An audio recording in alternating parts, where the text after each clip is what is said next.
And Chair Well, Summers, good recording afternoon. is now in progress. Great. Good afternoon. The July 24th, 2025 Board of Directors meeting of Sound Transit is called to order. I'm Sound Transit Board Chair Dave Summers, and I want to welcome everyone attending the meeting both in person and via Zoom. I'd also like to show our respect and acknowledge the traditional lands of the Muckleshoot people, past and present, on which this meeting takes place. The Muckleshoot Indian Tribe, located in South King County, is the Seattle area's federally recognized Indian tribe and successor to the Duwamish and Upper Puyallup peoples, who were party to the treaties of Point Elliott and Medicine Creek. For board members joining via Zoom, please turn on your camera and state your name prior to making any comments or asking any questions so the public and your fellow members know who is speaking. Katie, would you call the roll, please? Nancy Backus. Here. Board Member Backus is present. Claudia Balducci. Here. Board Member Balducci is present. Angela Burney. Here. Board Member Burney is present. Shannon Braddock. Cassie Franklin. Here. Board Member Franklin is present. Christine Frizzell. Present. Board Member Frizzell is present. Hunter George. Here. Board Member George is present. Bruce Harrell. Ryan Mello. Here. Board Member Mello is present. Julie Meredith. Here. Board Member Meredith is present. Ed Prince. Here. Board Member Prince is present. Deshaun Quinn. Here. Board Member Quinn is present. Kim Roscoe. Here. Board Member Roscoe is present. Dan Strauss. Here. Board Member Strauss is present. Pete Von Reichbauer. Board Member Von Reichbauer is present. Christina Walker. Ramai Zahlai. Present. Board Member Zahlai is present. And Dave Summers. Here. And Chair Summers, there is a quorum of the board at this time. Great, thank you. So on today's agenda, there are two items that require a supermajority vote of the board to approve for final adoption. Those are resolution number R 2025-15, a budget amendment for Mount Lake Terrace's garage rehabilitation program, and also resolution number R 2025-16, a property acquisition package for the West Seattle Link extension. So I will be calling roll on those items so that the final vote tally is recorded. Also, your meeting packet includes the monthly contract report. This report includes contracts and contract modifications executed in June 2025 under the authority delegated to the CEO. And that's really all I have. I'll turn it over to our CEO for his report. Dow? Thank you, Mr. Chair. Also included in your packets today is the annual safety report for 2024. This is for your information. No action is required. This report summarizes data from the complete calendar year 2024. Much of this has already been communicated through specific project updates or our monthly presentation at Rio. From the report's executive summary, the punchline is that in 2024, we saw an overall decline in employee and passenger injuries. The safety division's key focus areas for this current year and into next year include proactively working with the King County Sheriff's Office and local law enforcement to enhance public safety as well as security, enhancing safety reporting and data analytics, emergency management collaboration with local municipalities with an emphasis on the upcoming link openings as well as the 2026 FIFA Men's World Cup, a continued commitment to advance safety improvements in the at-grade sections of our system. And there's much more in the report. We're always happy to provide you with information as needed. Safety data will also continue to be included in those monthly Rio reports. Earlier this month, on the two line, we experienced two separate service disruptions due to copper wire theft. Those were from different parts of the alignment. I want to thank our staff and partners who acted quickly to report or to restore service, especially King County Metro for the bus bridges and King County Sheriff's Office for launching an investigation. We have increased security along the alignment, including security teams who are roving the alignment during off hours, and we're reviewing site standards to better protect our infrastructure. We've also launched a camera pilot program in high-risk areas. So this pilot includes several dozen cameras along corridors where we've had challenges with wire theft or where wire theft may be most possible. The cameras are strategically placed in areas identified as gaps in coverage. This pilot is a temporary measure. It's meant to address the immediate risks and challenges as we concurrently analyze how to strengthen the system, making it more difficult to access or remove wire, and to explore long-term deterrence strategies. Last Wednesday, July 16th, there was a pretty significant power outage for Seattle City Light in the north part of Seattle. It affected about 25,000 customers, and it also affected our service. We lost the ability to provide rail service between the UW station and Shoreline South for about 5 hours, from starting at 7:30 through the end of service on Wednesday. During that incident, we safely evacuated more than 100 passengers from the tunnels near Roosevelt. There were no injuries. I want to thank our operators, security staff, King County Metro supervisors, Seattle Fire Department, many others who assisted us in safely evacuating passengers and helping get people home. However, the incident revealed shortcomings in our standard procedures for evacuating passengers with mobility devices, and we are working urgently to correct this.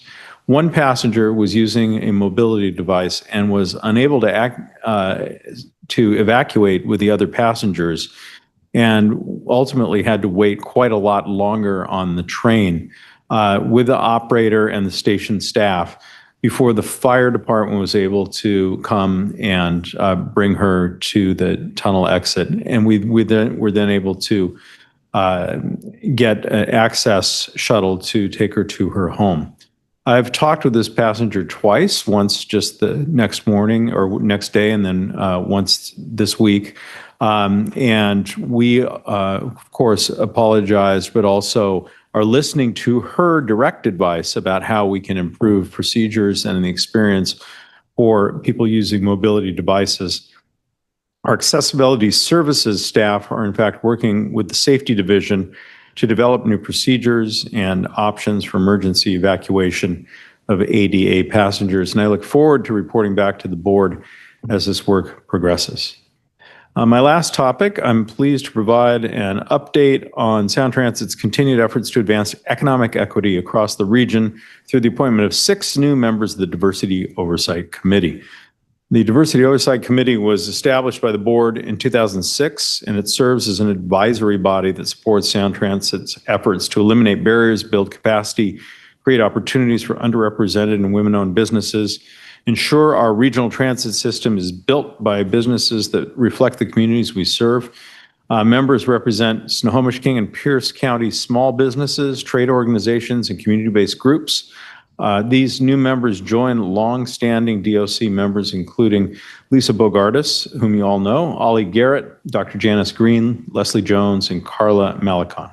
Please join me in welcoming Curtis Bennett, Margaret Dongo Gritton, Ricardo Ibarra, Tali Rausch, Sanita Salter, and Daniel Tapana.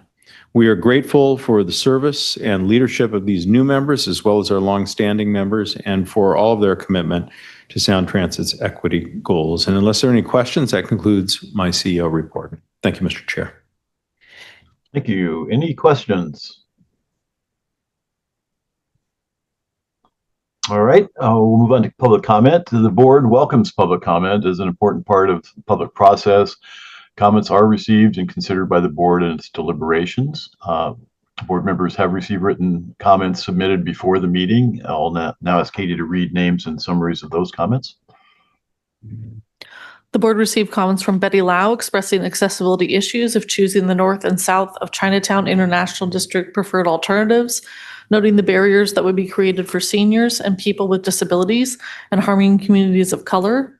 From Brian Chow expressing the importance of choosing the 4th Avenue Station alternative for the Chinatown International District Station, noting it would fully integrate all transit modes, maximize ADA accessibility, and strengthen the community. From Mary Kate Ryan on behalf of Historic South Downtown, asking the board to commit towards advocating a 90-day comment period for the Ballard Link Extension DEIS. And from Christina Savitsky, urging the board to implement emergency accessibility protocols while expressing several personal incidents as a power wheelchair user involving being stranded or endangered due to lack of planning for disabled passengers during service or power outages. Great. Thank you, Katie. And following the meeting, the comments provided in writing will be posted on the Sound Transit website so the public may view them. Thank you. So for verbal public comment, I want to review our ground rules for in-person and virtual public comment. Each speaker will have 2 minutes today. All comments must be germane to the agenda items. Speakers should not make introductory statements and should avoid derogatory remarks, profanity, or personal attacks not germane to an agenda item. Speakers should also refrain from comments related to a political campaign or statements for or against a candidate or ballot measure. Speakers should not engage in conduct that disrupts, disturbs, or otherwise impedes the orderly conduct of the meeting, including conduct that is not germane to the board's agenda or work. This is the only warning for speakers. If these rules are not followed, I will ask for the microphone to be turned off, and we all appreciate your adherence to these rules. So we'll not take public comments from people here in the Ruth Fisher boardroom based on the order in which they were signed up to speak. Katie? Yes, there are 6 people signed up for in-person comment and 4 people signed up for virtual public comment. I'll call the first 2 people, Betty Lau and Brian Chow. Please come forward.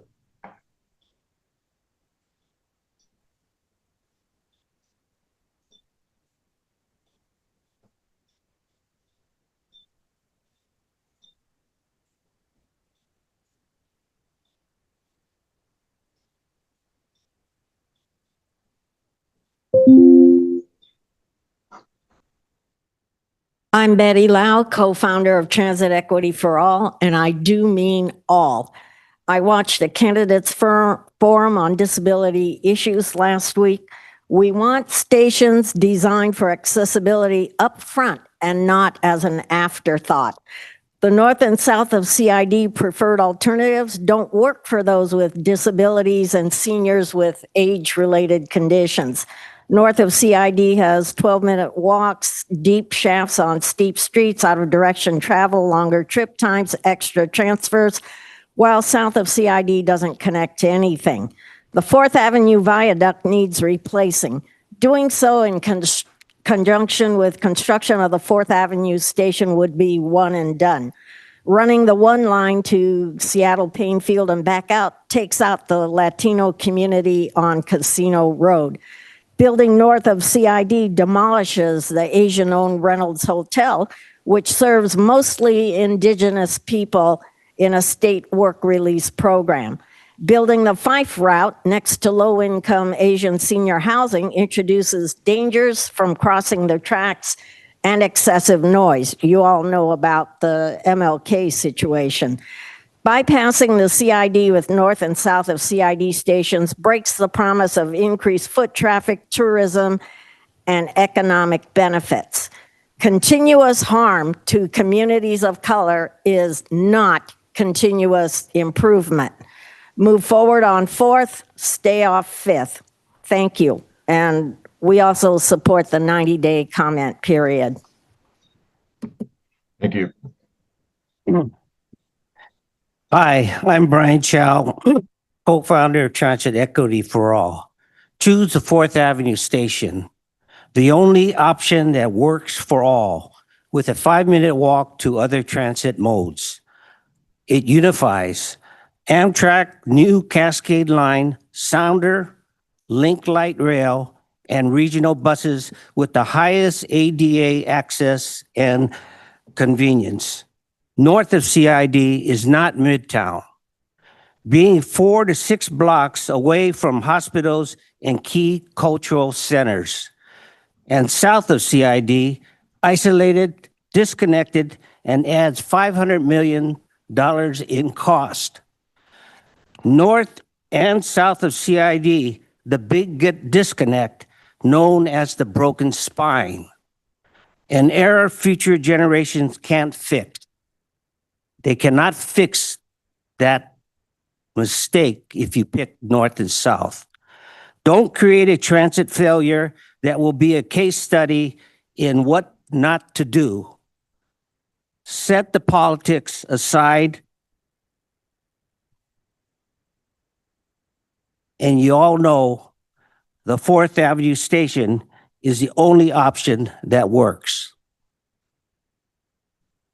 Thank you. Move forward on 4th and stay off 5th. Thank you. The next three speakers are Seferiana Day, Adam Jacques, and McKenna Lux. Apologize if I mispronounced any of your names.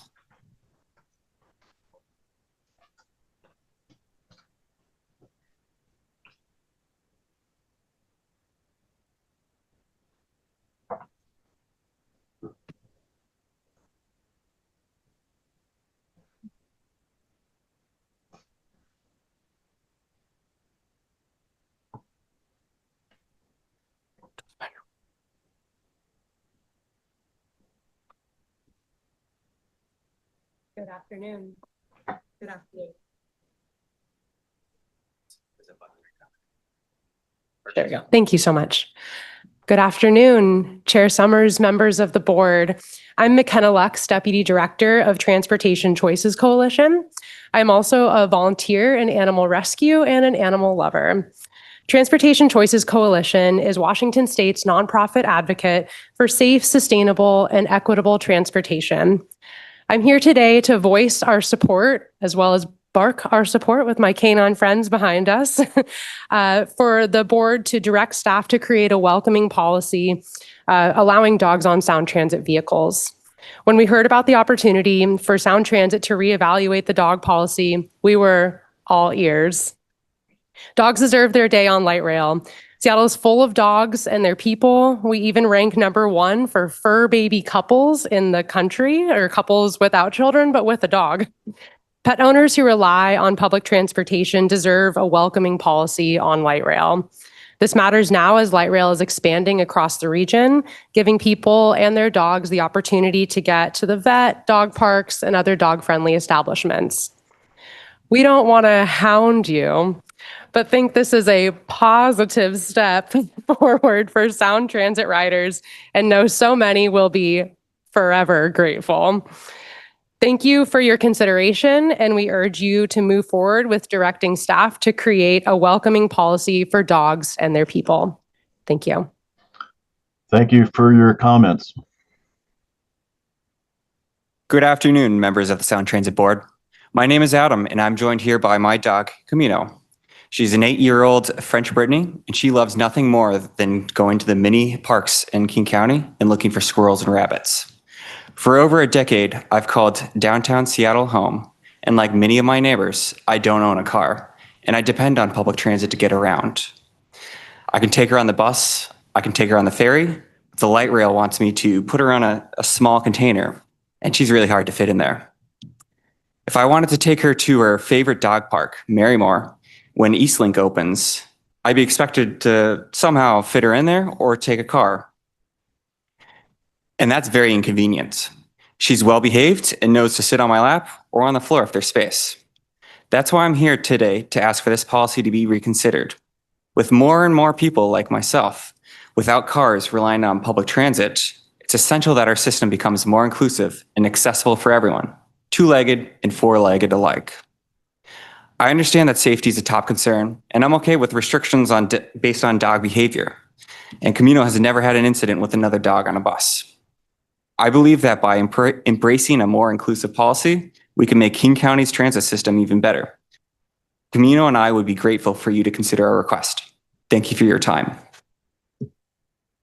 Thank you. Good afternoon, Sound Transit Board members. My name is Seferiana Day. I'm here with Frida Paulo, my 2-year-old Husky Shar-Pei mix. And we today rode over on the 775 little bus to the water taxi. She's a seasoned water taxi rider. While I don't live near frequent transit, I do try and incorporate it as much as possible into our routine. I also work downtown and take the bus every day. And I'm here to voice my strong support of allowing leash dogs on light rail. This policy is about more than just pets. And I think any dog owner would say that these are not just pets, they're our companions. This is my daughter. And it's about consistency, equity, and increasing transit ridership. This change would align light rail policies with metro buses and the water taxi, ensuring a seamless transit experience across our regional system. I know we can't wait for the day that we can take the light rail all the way to Marymore Dog Park. It's also our favorite dog park.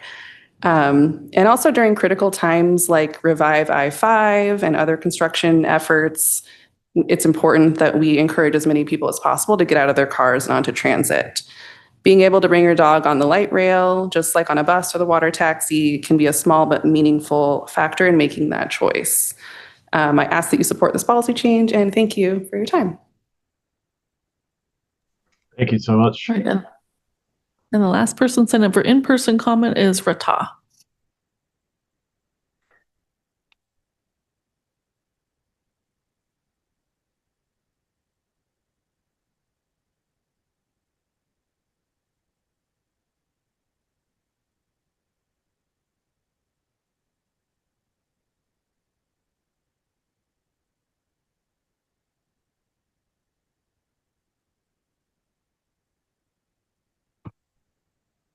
Hello, board members. It's Rata. You know me. It's the shave and the new haircut and the $15 Costco pants. This is not a plug for Costco. This is a plug for the North and South Preferred Alternative. I'm part of the GREAT Coalition, stands for Growth, Resource Equity, and Accessible Transit. We're in support of the North and South Preferred Alternative. I wasn't able to make it last month. I tried to call in, but where we went, no reception. First time I went to Tahoma. I've been here 30 years. Never been. I get it now.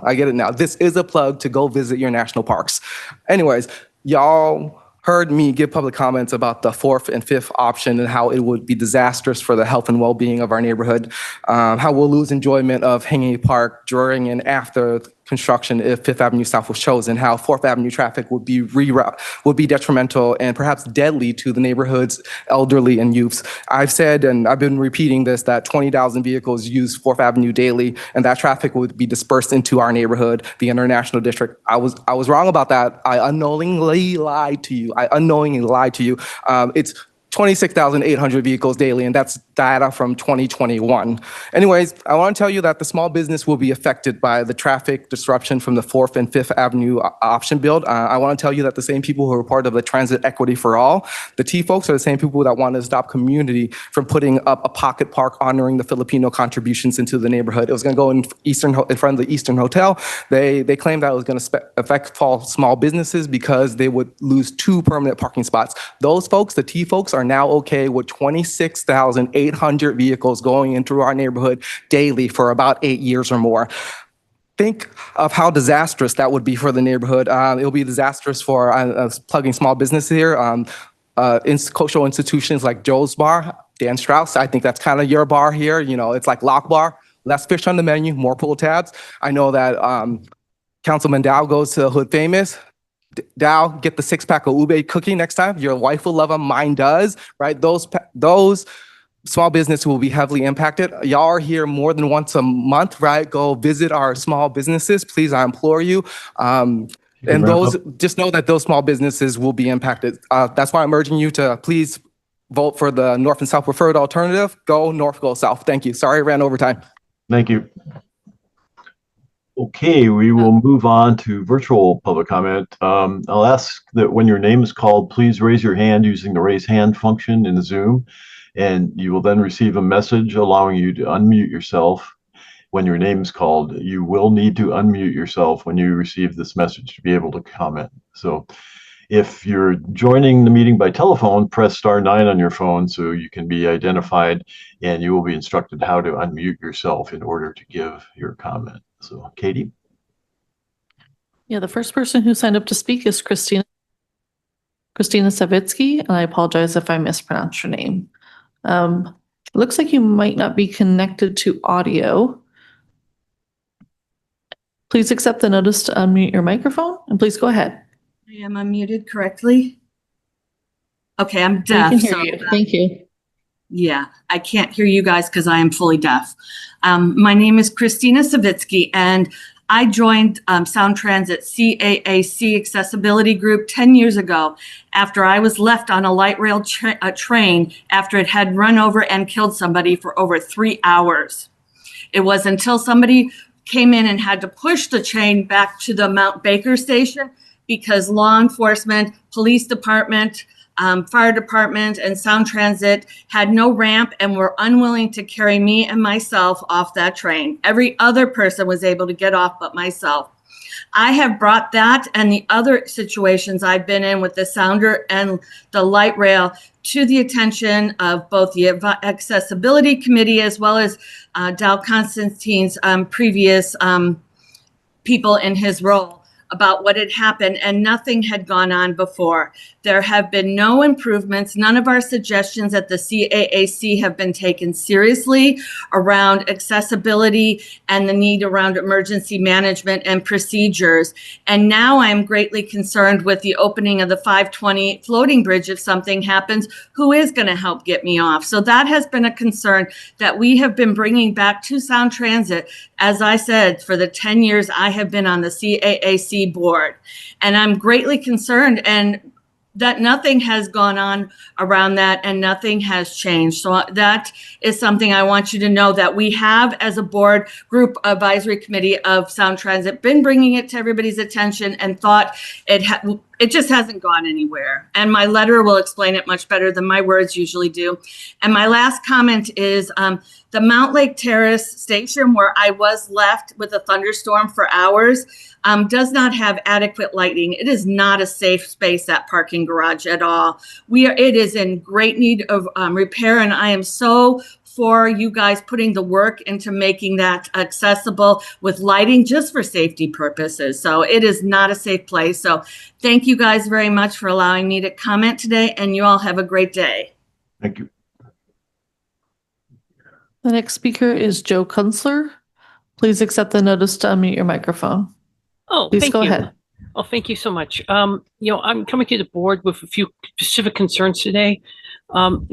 First, on resolution 25-17, I haven't seen, maybe I missed it, details on how we're going to handle the additional demand with the current capacity.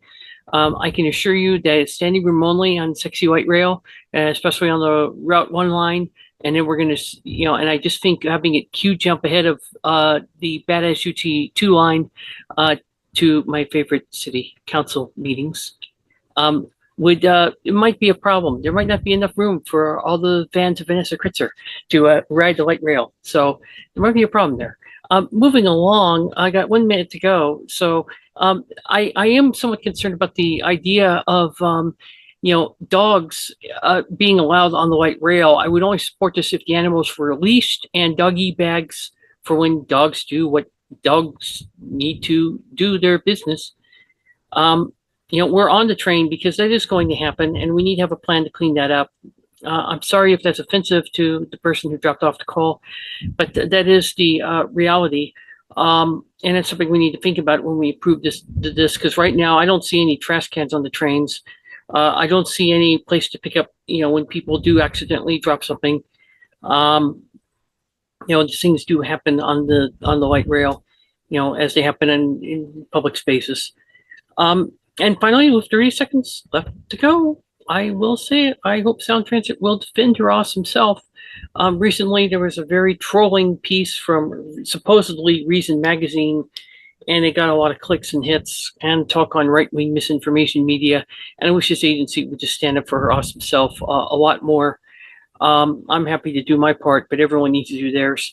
And as always, I support Sound Transit, so go Sound Transit. Thank you. Thank you. The next speaker is Zach Osman.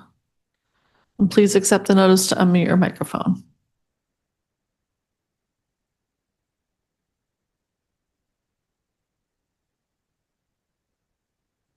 And you should have a notice to unmute your microphone so you can speak in the meeting.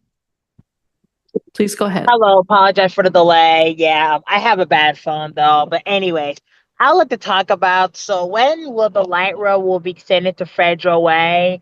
Yep, and then I would like to know when though, and also that I would also like to know what will be changes effective for the ST Express buses though. So that's what makes me kind of be more open passionate about it. And then so yeah, because I was considering that. So I heard a rumor for Pierce County routes. See, that operated well, it's operated by Pierce Transit though, but it's a Sound Transit route though. And the one from I heard is they were talking about that when they get the train to Federal Way, and then they're talking about that some of the routes that go to the airport in Seattle though. I mean, they're all trying to eliminate it though, and they're only just shuttle between Tacoma, Lakewood, Federal Way, and Puyallup. And then also that the Route 577, which is primarily a commuter-based route, though. And then so mainly that one should still be there, though, on the peak hours, though, because the light rail is going to be very crowded, though, and making so many stations, though. You have been going through, like, the airport in South Seattle, though. So I'm concepting for the Route 577 to still remain on how it is like today, though. So just to give an option for people that who choose, well, commuters to choose not to ride the train. And that's all I can say. Yep, and I'm requesting a contact with my regarding situation, my concern. Thank you. Could somebody on staff contact Zach and provide the information he's requested? All right. Anybody else? Katie? Yes, there's one remaining person, and that is Mahad Dahir. See your hand. Please accept the notice to unmute your microphone. Please go ahead. All right. All right. Thank you very much, Ms. Flores, and good afternoon to everybody and to the members of the board of directors. My name is Mahad Dahir, or Mahad Dahir, and I'm spending my public comment time today highlighting the resolution 2025-17 and the importance of investing in accessible transportation options throughout the region, especially here in the South Sound. The South Sound is often an afterthought when it comes to planning, developing, and delivering new services. It is important that our community in South King and Pierce counties get new services at a sooner pace rather than delaying these services, such as Federal Way Link, and do so in a safe and equitable manner. Thank you for your time and attention to this matter, and have a great rest of your day. Great. Thank you. And Chair Summers, that is everyone who signed up to provide comment at today's meeting. Great. Thank you, Katie. All right, we'll move on to the consent agenda. Katie, would you read the items on the consent agenda into the record? Yes, the consent agenda includes the voucher certification for June 2025, the minutes of the June 26, 2025 Board of Directors meeting, motion number M 2025-33, authorizing the CEO to execute an amendment to the Sound Transit's 457B deferred compensation plan to add provisions for matching employee contributions as allowed by 26 U.S. Code Section 457, Secure 2.0 Act, and any related law. And motion number M 2025-35, authorizing the CEO to execute a law enforcement services agreement with the City of Linwood for a one-year term in an amount not to exceed $335,000. Thank you. Is there a motion to approve the consent agenda? Mr. Chair, this is Backus. Move to approve the consent agenda. Backus moved, Strauss seconded. Is that good? Okay. Yes. Now, are there any items on the consent agenda the board members would like to remove and consider separately? Okay, so all those in favor indicate by saying aye. Aye. Any opposed? No. Any abstentions? All right, that motion carries. So we'll move on to the other business items on the agenda. The first is resolution number R 2025-15. I'm going to ask Alex Krieg, Enterprise Planning Director, to begin the staff presentation on work needed to acquire and rehabilitate the Montlake Terrace Garage. Alex?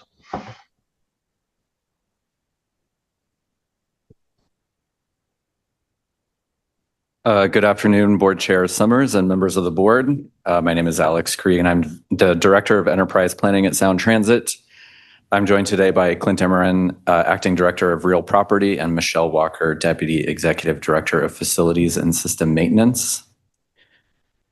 Slide 2 summarizes the purpose of our briefing, which is to provide background related to Sound Transit's acquisition of the Mount Lake Terrace parking garage and property owned by the Washington State Department of Transportation at Mount Lake Terrace Station.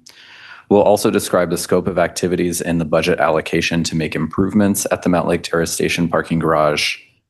Ultimately, we're here to seek final approval of Resolution R 2025-15 as forwarded with a due pass recommendation by the Rider Experience and Operations Committee, which authorizes the CEO to negotiate an agreement with WashDOT to transfer the garage and purchase the property through a land transfer agreement, and establishes an overall allocation and the 2025 budget for the Mount Lake Terrace garage rehabilitation project. Slide 3 provides a background on the property in question. The image on the right side shows Mount Lake Terrace Station. The yellow outline is WashDOT's property interest and includes most of Mount Lake Terrace Station, the light rail guideway, access roads, and parking. The pink outline is the Mount Lake Terrace Station parking garage, which was designed and delivered by Community Transit and opened in early 2009, shortly after the adoption of ST2, which funded the Linwood Link Extension project. As the Linwood Link Extension project advanced, Sound Transit, Community Transit, and WashDOT agreed that following the opening of the Linwood Link project, Sound Transit would assume the operations and maintenance responsibilities for the parking at Mount Lake Terrace Station and work with WashDOT to acquire the underlying property. Slide 4 summarizes the rationale for this agreement between the parties, which is because nearly all of the passengers using this parking are riding Link Light Rail. In addition, we expect that the garage structure itself will be transferred at no cost given its continued use for transit parking and our assumption of its operation and maintenance. Regarding the underlying property, we expect to acquire that from WashDOT using land bank credits. As a follow-up to a question that was raised at the Rio briefing, there is a land bank agreement between Sound Transit and WashDOT, whereby Sound Transit has agreed to make highway improvements on WashDOT's behalf through our projects on or adjacent to WashDOT right-of-way in exchange for credits in a ledger that we can use as consideration for real property interests owned by WashDOT. In this case, we would use those land bank credits that have accrued to purchase WashDOT's property at Mount Lake Terrace Station. In addition, Sound Transit's acquisition of the property from WashDOT will allow for parking management consistent with the board's parking management policy, which would allow for both parking permits and fees given observed utilization at Mount Lake Terrace Station, but which are not presently allowed on facilities by WashDOT, but operated by a partner transit agency. Slide 5 describes the rationale for the budget allocation that establishes the Mount Lake Terrace Garage Rehabilitation Program. As previously noted, the garage opened in 2009, which makes it a 16-year-old facility.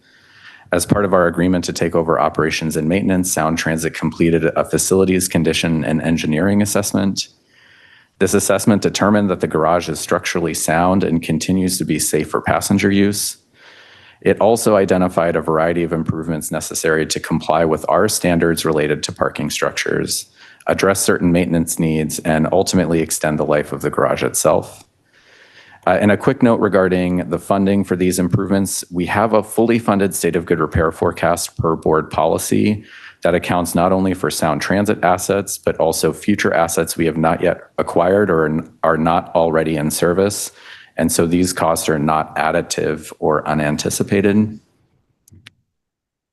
Slide 6 provides a high-level summary of the scope of the program, which range from structural improvements like sealing, waterproofing, and filling observed cracks, to communications and system improvements like network and security infrastructure, to building systems like upgraded lighting, which I just want to note the public comment received earlier, to elevator and vertical transportation upgrades, and site upgrades, including landscaping and signage. The chart on the right of this slide breaks down the estimated costs across these major systems, as well as costs for design, engineering, mobilization, project management, and contingency.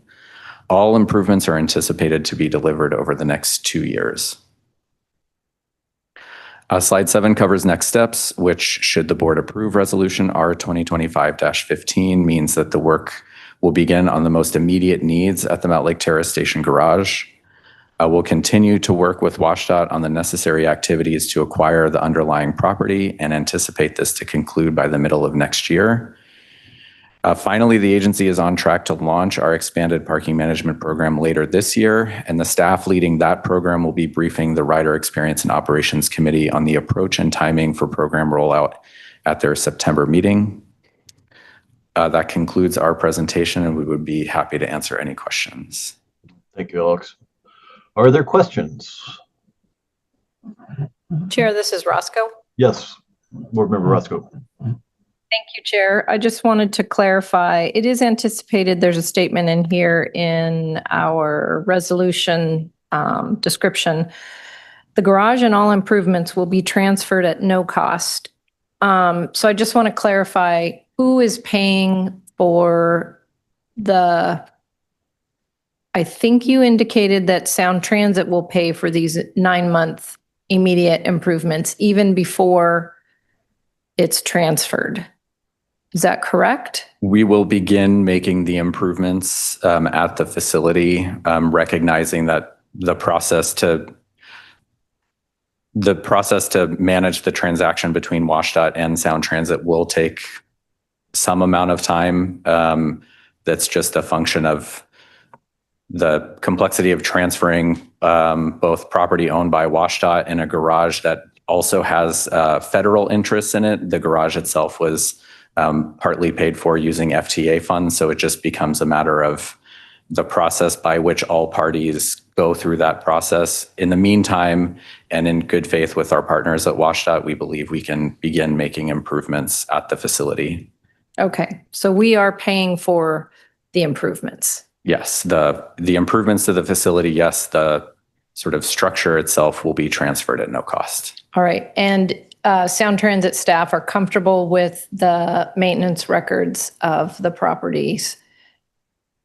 Those have been available and have been approved. Yes, our partners at Community Transit provided all extant materials associated with the structure, including their maintenance records. I don't know, Michelle, if you want to add anything. Yeah, I can just add that we did complete an independent engineered assessment of the property that was very thorough. That was the basis of the rehabilitation program as well. And the question was on the maintenance records by the current owner of the properties. Yes, we feel comfortable with what we've received. Thank you. Thank you, Chair. That's it. Thank you. Any other questions? Chair Summers, this is Balducci. Yes, Board Member Balducci. So it looks like what we're doing is we are taking over ownership of a facility that's going to be and is currently being mostly used by our riders, and we're taking on the future maintenance and upgrade of the facility. What's the expected lifetime of this facility? The expected useful life for garage structures per FTA guidance is 40 years. So that would say just within that construct, another 24 or so. But typically structures do last longer than the kind of anticipated useful life. So sounds like more or less in keeping with the age range and condition of facilities that we built and own? Correct. Okay, thank you. Any other questions? All right, Katie, would you read this into the record? Resolution number R 2025-15 is a resolution of the Board of the Central Puget Sound Regional Transit Authority. 1, authorizing the Chief Executive Officer to negotiate an agreement with Washington State Department of Transportation, WashDOT, to purchase the Mountlake Terrace Garage through a land transfer agreement. And 2, establishing a budget for the Mountlake Terrace Garage Rehabilitation Program by A, establishing an authorized program allocation of $17,394,447, and B, establishing the program's 2025 annual budget of $9,763,675. Thank you. And I'll ask Board Member Prince, our Rider Experience and Operations Committee Vice Chair, to summarize the committee's discussion and offer a motion to approve the resolution. Yes, thank you, Mr. Chair. I'd like to move adoption of resolution number R 2025-15. there a second? Second, Backus. Backus, second. All right, discussion. Yes, thank you. Ed, go ahead. Yep. Thank you, Mr. Chair. The Rider Experience and Operations Committee considered this action with staff responding to questions from board members on the scope of the project, the history of the garage, and how the agency's paid parking program would function at the garage. The committee also requested that additional information be provided at this meeting on the landmark and on the land bank agreement. Committee unanimously forwarded the resolution to the board today with a do pass recommendation. Great, thank you. Call for discussion, and we'll note this requires 12 affirmative votes, so there will be a roll call vote. But any discussion?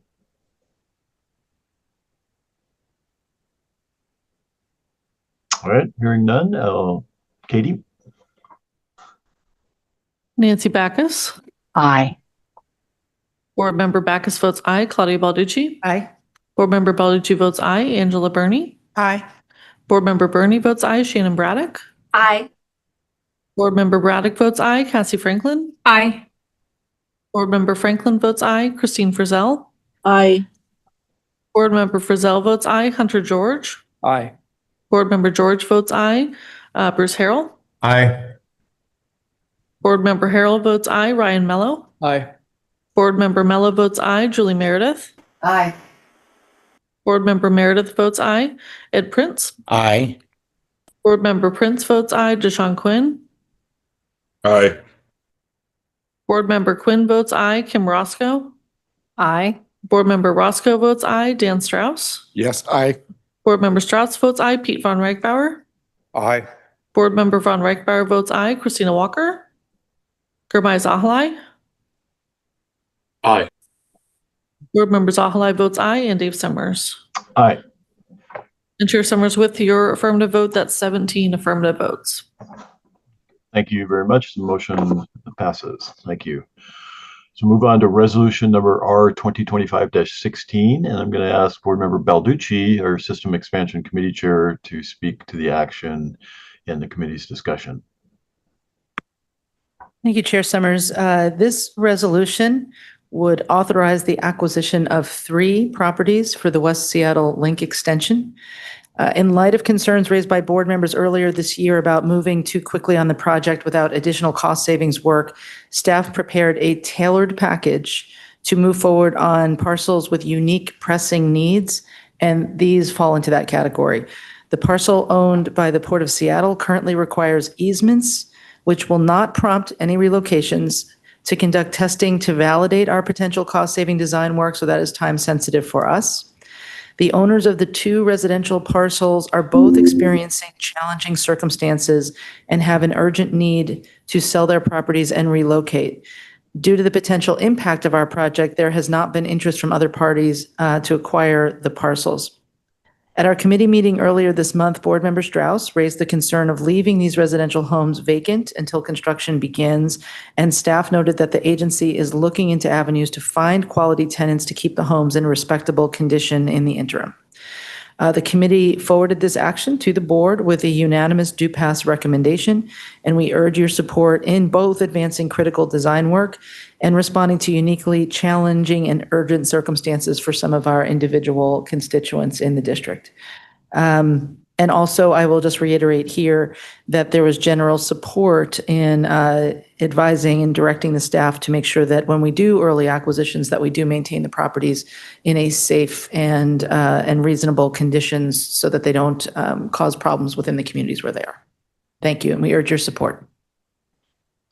Thank you. So are there questions from board members before we read this into the record?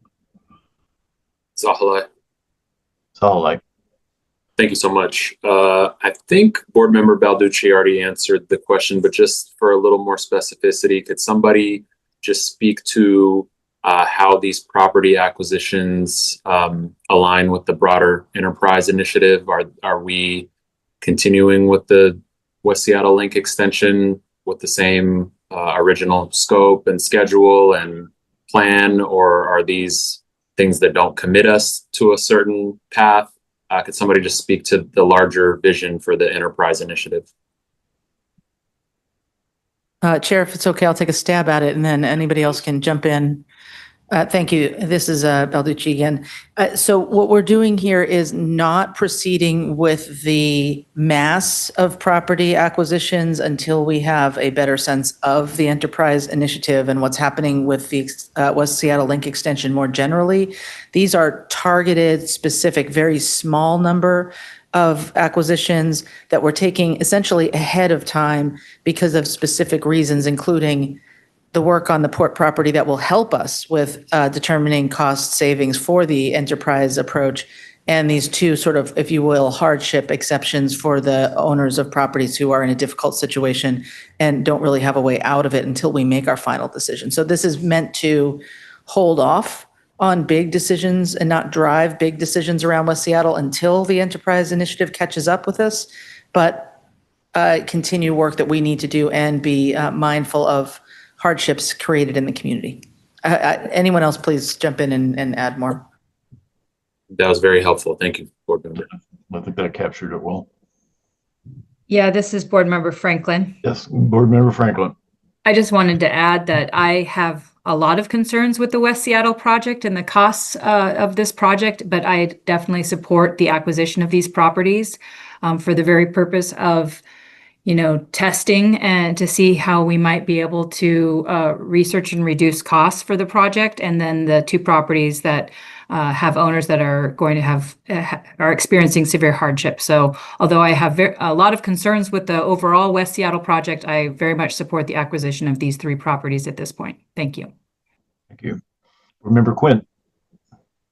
Yeah, my question falls maybe along the lines of Board Member Franklin, and this is so maybe that's the answer. So for the third parcel identified for early load testing, how does securing this property help inform the project's design timeline? That just popped out as something of interest.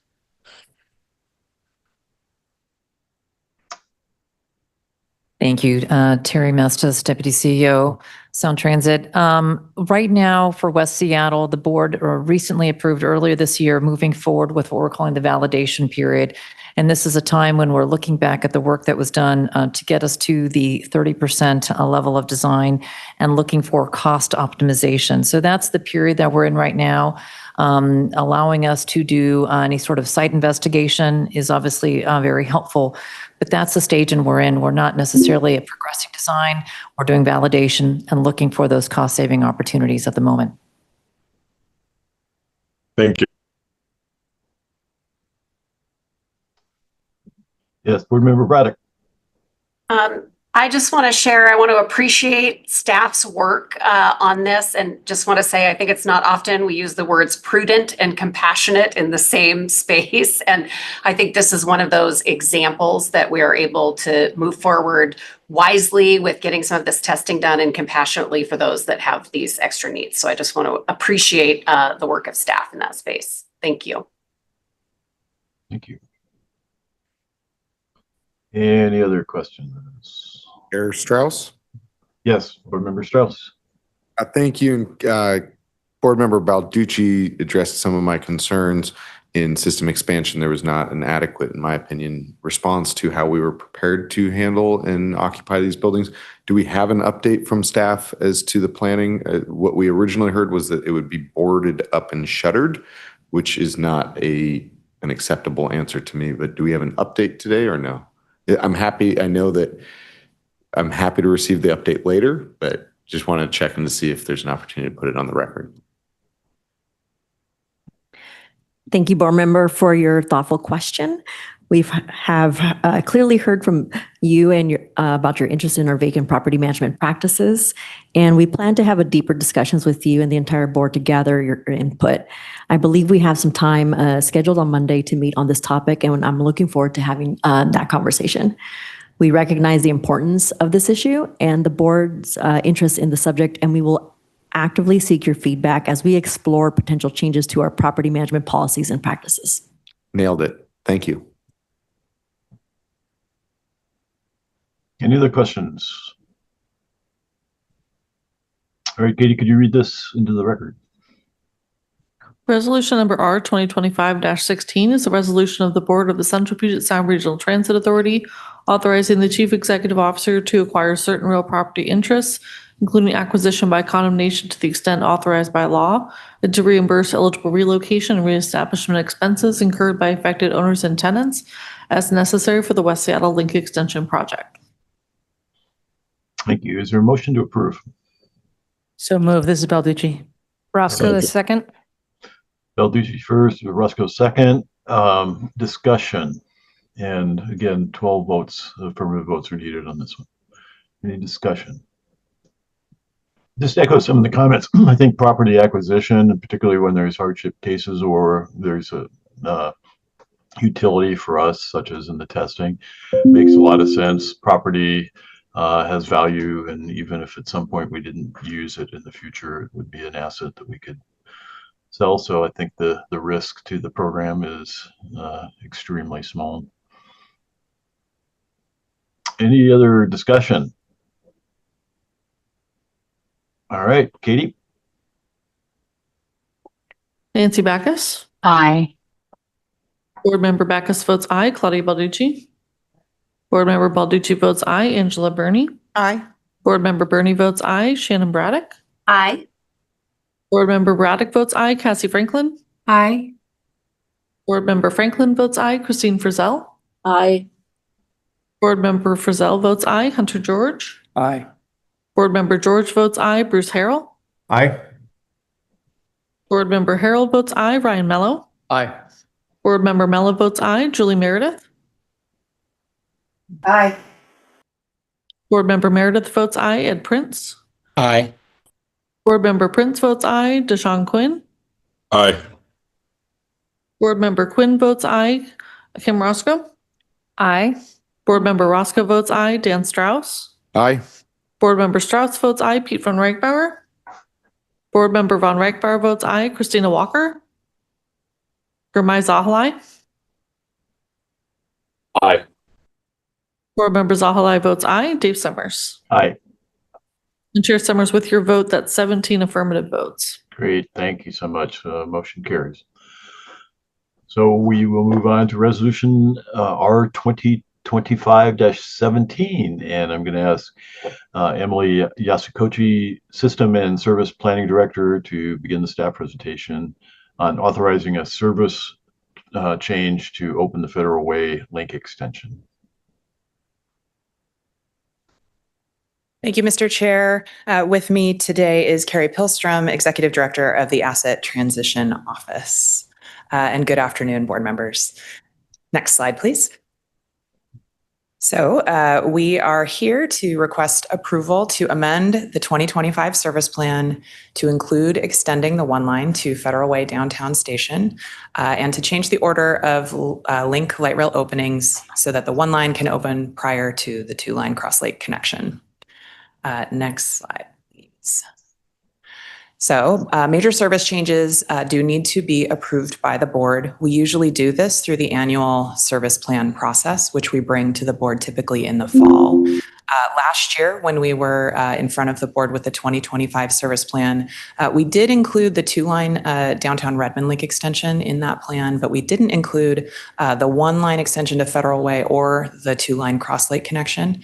Last month, through Resolution R 2025-12, the board amended the service plan to include the two-line Cross Lake connection. So this action is basically exactly the same, just with the one-line extension to Federal Way. So it's an administrative action, basically just to incorporate that one-line extension as a major service change into the 2025 service plan. The reason that we're asking for this now is so that we can provide direction to our operating partners at King County to prepare to start the service. Next slide, please. In case you're wondering about the timing of this action, this slide shows a timeline of our service implementation schedule for changes that are included in the 2025 service plan. So the top bars display the years 2024 to 26, and the bottom bars show service periods, which you can see kind of overlap with the calendar year. The implementation period for changes in the 2025 service plan includes the spring and fall 2025 service periods, which you can see does go into 2026 a little bit. So this action is basically just saying that that the implementation period can fall sometime within that fall service change period, essentially. And that period goes from August 30th, 2025 to March 27th, 2026. Next slide, please. So the service plan for the One Line, it's a 7.8-mile extension of the One Line, serving 3 new stations at Kent Des Moines, Star Lake, and Federal Way downtown. During peak periods on weekdays, trains will arrive every 8 minutes and 10 to 15 minutes at other times and on weekends, and service will operate from approximately 5 a.m. to 1 a.m. Next slide, please. In terms of public outreach, there is strong support for opening the One Line extension to Federal Way downtown. Engagement on this project, of course, has spanned many years from project planning through design and construction, and has included a variety of formats, including some creative engagement approaches during the COVID-19 pandemic, as well as translation of materials into multiple language. There is some additional public engagement planned for this summer and beyond to get ready for the opening. And there was a public hearing as well conducted at 9:30 this morning. And we did hear feedback on, similar to what you heard at today's public comment, related to ST Express service changes and what the opening of this line would mean for ST Express changes. And that is covered in the next slide, which is our next step. So if approved by the board today, we will provide direction to our operating partner on service parameters for the One Line extension to Federal Way. And then in addition, we will continue development of our 2026 service plan. So that will include the Pinehurst Station opening on the One Line. It will also include potential changes to ST Express service in response to the 1 and 2 line extensions. As well as board and community engagement. And so one thing I just wanted to point out for everyone is that we're looking to provide proposals for ST Express service and do a big round of public engagement on those this fall. So that is work that is ahead and that we will be speaking with you all about. So and then in terms of the service plan for 2026, we intend to bring recommendations for that for your consideration in October of this year for link changes, and then in early 2026 for an action on those ST Express changes. Next slide, please. So again, the recommendation today is to amend the 2025 service plan to include the One Line to Federal Way and to allow it to open before the 2 line Cross Lake connection. And that concludes my presentation. Thank you. Great, thank you. Before we move to questions, I'd like to ask Board Member Prince, Writer Experience and Operations Committee Vice Chair, to share comments received during today's public hearing on the service plan change. Yes, I presided over a public hearing regarding this action this morning, and there was one public commenter. He spoke during the board meeting as well, sharing excitement for the new extension while expressing concern about potential ST Express bus changes, particularly Route 577. There were no other additional comments on the action during a regular RIO meeting. Thank you, Ed. All right, move to questions. Any questions? Yes, Board Member Quinn. Yeah, first, I want to say I'm very supportive of this, and this is a long time coming for South King County. I also think it's an example of Sound Transit's ability to be nimble and creative. I do have a question, and specifically, we know the impacts on Kent, Des Moines, and Federal Way. So what should riders expect as it relates to station readiness, safety, and wayfinding as we move closer to this exciting opportunity for opening? So glad you asked. Our Sound Transit team will be in the coming weeks reaching out to the communities in the station areas to invite participation in a collaborative effort to plan around preparing for openings. So that is work that is ahead of us. Chair, this is Roscoe. Yes, Board Member Roscoe. Thank you, Chair. I have a question about access to the Federal Way Station. It's a thought that's been bouncing in my head for a couple years. And that off-ramp from I-5 in Federal Way is one of the few that I'm aware of that have an HOV lane that also has its own separate off-ramp. And it is designed in a way that goes right into the Federal Way transit station there. And so I'm wondering if there's been engagement or interest or the question raised with WashDOT or Federal Way. I don't even know if there's a mechanism for this, but to allow riders, or I should say drivers that are dropping off transit users or single occupancy vehicles that are accessing the garage, if there's a mechanism or a way for them to be allowed to use that HOV lane as direct access to that station. My familiarity with that area is, I'm sure there's been improvements that I'm not a traffic engineer, that address this, but in accessing the garage other ways, it's way less direct. And there's already a considerable amount of congestion there with it being near what I still call the SeaTac Mall. So I want to keep asking this question to understand if there is any traffic analysis that would indicate that would improve circulation in the area if single occupancy vehicles that are either dropping off a public transit user or parking there are able to use the HOV access. Thank you. Okay, I don't have anything useful to comment on at this point, but I think between the project team and our system access staff that we can get back to you with more information on that. Thank you. Yeah. Any other questions or comments? Sorry. Or comments. Yes, go ahead. Or comments?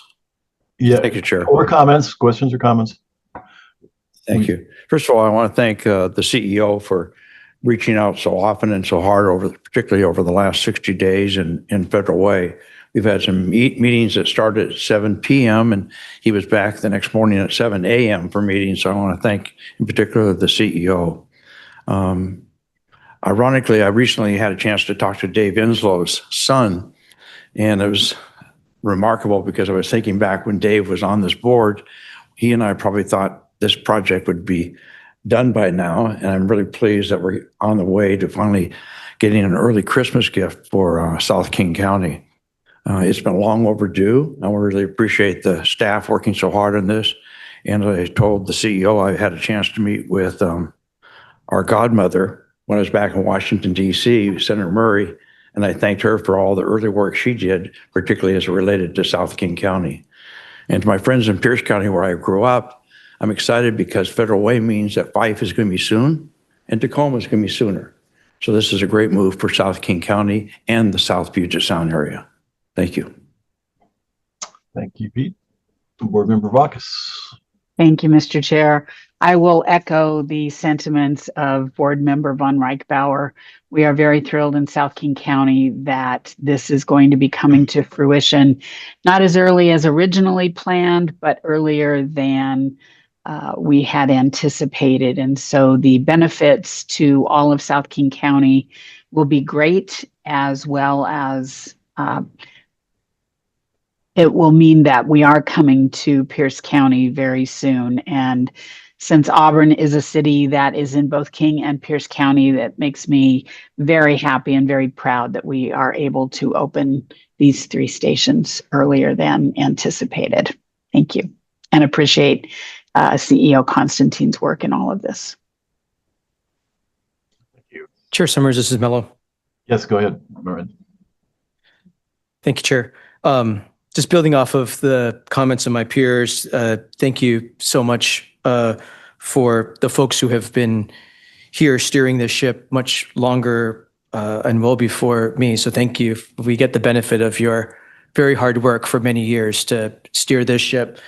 One of the first commitments our new CEO made to us was that we're going to be able to open Federal Way and light rail across the lake before the World Cup. And so far, he's keeping that promise, and we're very, very grateful for that. What I also appreciate about this milestone in front of us is, we're not opening Federal Way extension at the expense of the Cross Lake extension of the one line. We're going to be able to do both, and we need to do both. We need to do it all. So that is great. And we're not just, while the World Cup is a great organizing timeline, we all need deadlines. We're not doing this for the World Cup, though we are going to have 750,000 people here who we need to accommodate safely and have a great experience. We're doing this for the people who live here and do business here before and long after the World Cup comes to our region. But again, the deadline is helpful to organize around. In addition to thanking the staff and our CEO for, seeing the opportunity that this could move to testing and can move to revenue service sooner than anticipated. To board members, we get to take this vote today and take this victory lap, but it's a lot of hard work to rearrange the effort and get it ready for revenue service. And so thank you for all of the hard work and not resting on the laurels and just saying, we're going to stay on our same old timeline and get it open here in 2026 sometime.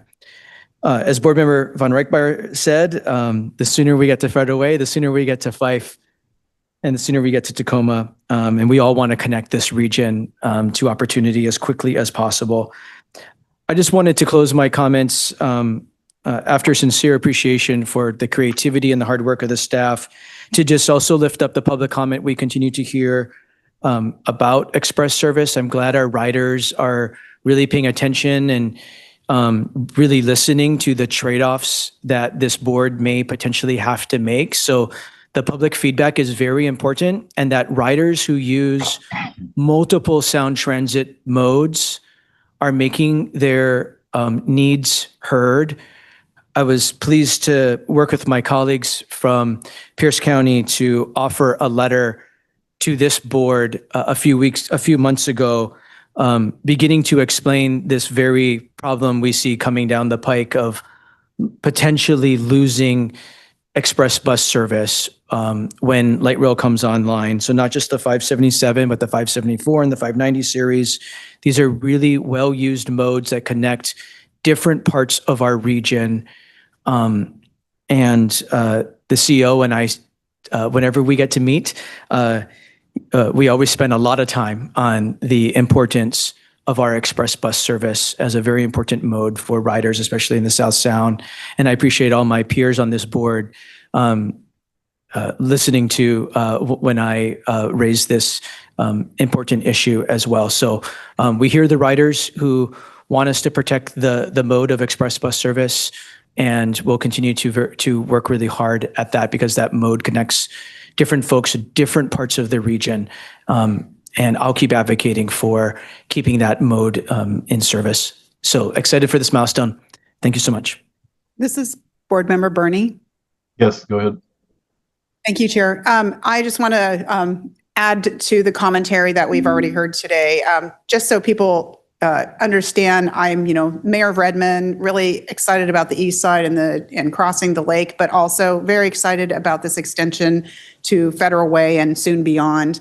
The almost 8 miles of track will take so many people off of that very, very tight stretch of I-5 that is definitely oversubscribed. This is an opportunity for people to get out of their cars and get on transit. I know that those trains will be full, like we're seeing right now with the construction on I-5, how oversubscribed our system is. This will just add another opportunity for people to alleviate some of the stress in their lives and use our trains. I also want to, so I'm super excited about that, but I also want to comment on the Sound Transit Express buses as well. As many know, they also serve the east side. They are also, many are oversubscribed as well, which I am certain is the same case in Tacoma, down to Tacoma and through Federal Way in that region as well. And so I hope as we move forward with this exciting opportunity to open these 3 stations, that we also take a hard look at those other opportunities for people to use transit and not shortchange our community members with some of those routes that will continue to be well loved and well used. Thank you. Thank you. Chair, this is Roscoe. I have one additional question. Yes, go ahead. If staff could just confirm how many new parking spaces are opening along this line at I see 3 stations. You don't have the info. That's okay. I can look it up. Is there anyone from the project team here that can answer that? No. I'm sorry. No problem. When I first joined the board, it was known to me that I didn't get to Angle Lake at a certain time of day. There was no way I could use light rail. So as a Pierce County rider, I just wanted to take note of how many new parking spaces this opened for the south end users. Thank you. Mr. Chair, I assure you and Board Member Roscoe that by the end of the meeting, our capital director will have retrieved that information. She's busily at it right now. Thank you. Thank you. So I'm going to ask Katie to read this into the record. Resolution number R 2025-17 is a resolution of the Board of the Central Puget Sound Regional Transit Authority amending the 2025 service plan to include the major service change of extending the 1 line to Federal Way downtown station and changing the order of link light rail openings to allow the 1 line Federal Way link extension to open for revenue service prior to the 2 line cross lake connection. Good. Thank you. So is there a motion to approve? Mr. Chair. Is that Board Member Prince? Yes. Yeah, second? Second, Backus. Backus. Okay. Von Riper, third. Second. All right. Well, I hesitate to do this. Is there any more discussion? Chair, it's Balducci. Yes, go ahead. Very briefly, just this board has stated a strong policy interest in opening up our light rail extensions to the public that, the voters that approved, the public that is paying for, and the riders that will ride our system. And I was very grateful to the board when we took a little bit of a leap and opened up the Eastlink starter line. Almost 2 years ago now? And at that time, there was a real strong interest in looking for other opportunities and opening other light rail extensions when they became ready. And this is just a good example of us following through on that and providing service to another part of the county as quickly as we can. And I'm really proud to be part of that, and I support this measure. Thank you. Thank you. Last call for comments. All right, this takes a simple majority. All those in favor indicate by saying aye. Aye. Aye. Any opposed, no. Any abstentions? All right, that resolution carries. Thank you so much. And good work to the team for getting this done. It is exciting to get things delivered to our public. All right, let's see. I think the final action today is a motion that would direct staff to research and develop updates to our onboard pet policy and practices with particular focus on leash dogs. At our meeting earlier this month, the executive committee considered the motion and unanimously forwarded the item to the board with the due pass recommendations. So I'll ask Board Member Balducci for some introductory comments.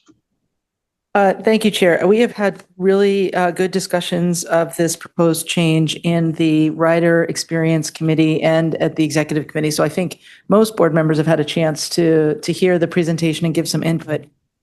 Just a few key things. This is not a request for a new policy.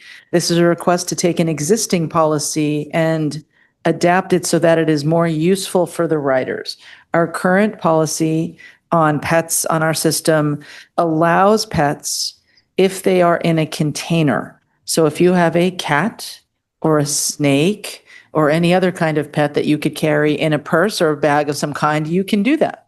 If you have a small dog, you can do that. If you have a larger animal, like the dogs we saw here today, it's not really very workable. And I'll just share that the thought of bringing this up came up as I was standing with you, Mr. Chair, and Board Member Bernie and others, then Board Member Constantine, about to unveil the countdown clock to the opening of the Marymore Village Station. And we were looking to our right at the trail that King County Parks is busy expanding to connect that station to, yes, the greatest dog park in the world. And I thought, gee, I wonder what our rules are about dogs. That's to say, we have a rule that allows dogs on our trains now. People are riding our system with dogs every day. This is not a thing that we're going to suddenly allow. It's happening right now.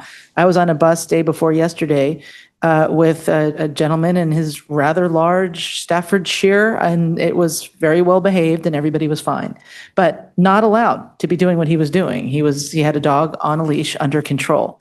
So as the system expands, as we heard from the people who testified today, and as I'm sure, are all hearing from our constituents, there are people who use our system, who rely on it for transportation, who may not have any other means of transportation, and who want and need to take their pets with them some places.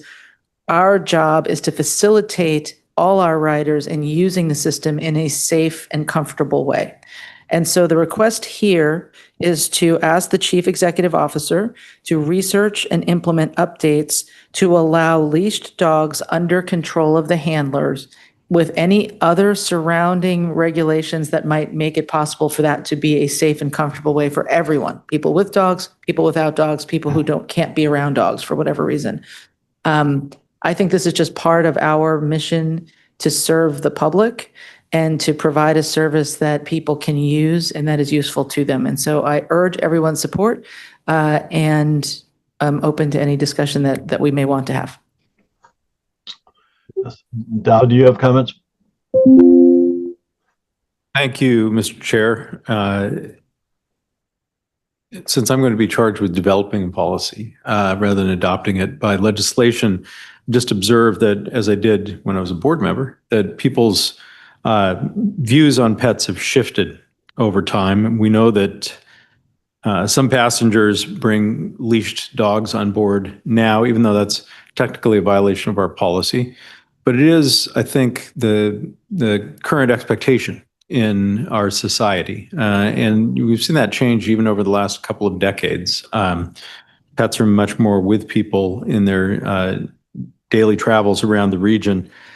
This motion, if passed, would provide an opportunity for us to look at our current pet policy and the way in which it's administered to identify updates that will bring us more into alignment with contemporary expectations, essentially codifying social or societal norms around people and their pets. I commit to bring this back to the board within months, certainly by the end of the year, so that we can have a new policy that fits the way people live their lives.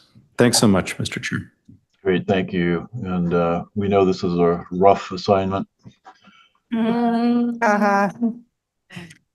Chair, this is Board Member Bernie. I have a comment, please. My comment or otherwise? No, not on yours, on the discussion. All right. I promise not to make any puns. Well, I'm going to try not to anyway. Thank you. I appreciate bringing this forward. I will share that though I had no success at this when I had a cat, however, I do see people with cats on leashes and other creatures that are also managed and maintained and don't bother other people. So I would suggest that we kind of expand this a bit just to to discuss or have the CEO and team work on pets that can be leashed and under the owner's control so that we don't run into anyone with their pet iguana having some challenges. I have seen cats on leashes. It's fascinating. Yep. Thank you. Thank you. Any other questions before we read this into the record? Chair, this is Roscoe. Yes, go ahead. Thank you. I am most enjoy seeing cats in the plastic bubble backpacks. Those are the best. I would just request that as part of this assignment that we hear directly from our fair ambassadors as to what they are currently witnessing. If there's anything that, if there's any information that's already, any data that can already be gleaned from that very active group, that we be sure to include it in the information that comes back to the board. Thank you. Thank you. Other questions? Chair, this is Strauss. Yes, Strauss. Thank you. This is a very forward-looking policy investigation, especially as we expand light rail eventually into Interbay, where the Seattle Animal Shelter is housed. And Chair Summers, I know that we'll honor Hewitt's passing today, the official or unofficial dog of Snohomish County. And if you are, or anyone else who's watching this is interested in adopting a dog or a pet, Seattle Animal Shelter has a number of great dogs available. I'll just read a few right now. Coco is a 3.5-year-old sweetheart with a tail that never stops wagging and a heart full of love. We have Remy, who's a total package, friendly, loving, and full of personality. She adores people of all ages and has excellent house manners. We have Oliver, who is a puppy, who I believe loves playing tug of war, snuggling, and playing with other dogs. Steve-O has a zest for life that you have to experience in person. They even have a video of Steve-O. Or if you're looking for an older dog, we have Myrtle, sweet older Chi, who knows how to rock a snaggled tooth. So if anyone is looking to adopt a pet, Seattle Animal Shelter is open for business. Thank you. Thank you, Councilmember. All right, I think, Board Member Braddock. I mean, sorry, Mr. Chair, but I also then just have to give a shout out to our Regional Animal Services of King County. Please also, especially for those in South County going on that Federal Way line, you've got some options, so. And if you're in Snohomish County, don't forget Paws and the Everett Animal. Mr. Chair, Auburn Valley Humane Society here in Auburn. Yep. Okay. Katie, I think I'll have you read this into the record. Motion number M 2025-34 is a motion of the Board of the Central Puget Sound Regional Transit Authority directing the Chief Executive Officer to research and implement updates to Sound Transit rider rules for dogs on board Sound Transit vehicles to allow leashed dogs when under control of the dog handler. Thank you. Is there a Mr. motion? Chair. To approve? Yes. I would move approval. Balducci, thank you. Balducci, motion. And Bernie will second. Bernie seconds. Any further discussion? Yes. I don't know if it's necessary. This is Board Member Bernie. Do we need to amend the motion to look at pets or keep it as is and the CEO will do the research? I would accept that as a friendly amendment. Pets instead of dogs specifically. Is that acceptable to Maker of the motion? Yes, it is. It is. Yeah. Okay. All right. Thank you.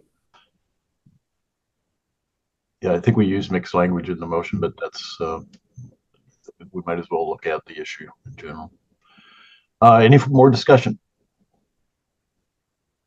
All right, all those in favor indicate by saying aye. Aye. Aye. Any opposed, no. Any abstentions? All right, that motion carries. Thank you, and look forward to future updates on that. So we have one extremely important report to the board that we didn't get to last month, but this is regarding the Enterprise Initiative update. And I'm going to ask Alex Krieg again, Director of Enterprise Planning, to begin his presentation.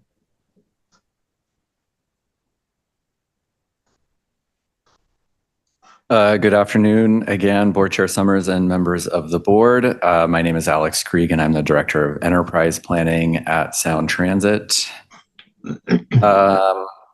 Slide 2 lays out what I'll be covering in my presentation today, which includes providing an overview of the Enterprise Initiative, as well as recent board committee engagement, describing the key activities, outputs, and timeframe of this work, and reviewing potential principles that were discussed at the board retreat and earlier this month at the executive committee that would guide the work of the Enterprise Initiative.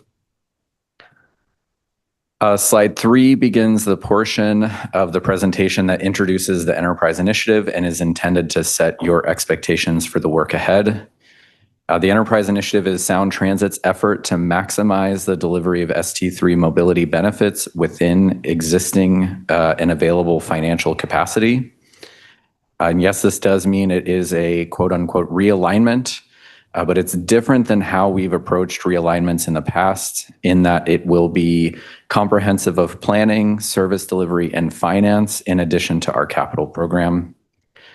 Through this work, the board will adopt an updated ST3 system plan, which will necessarily include a balanced and affordable long-range finance plan that provides a high degree of confidence that we can deliver on ST3 commitments.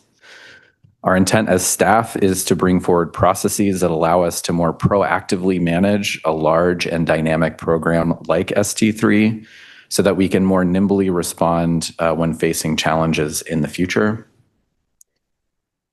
Slide 5 answers the question of why we are undertaking this effort, and that is because if we don't act, the ST3 program as scoped and scheduled will be unaffordable.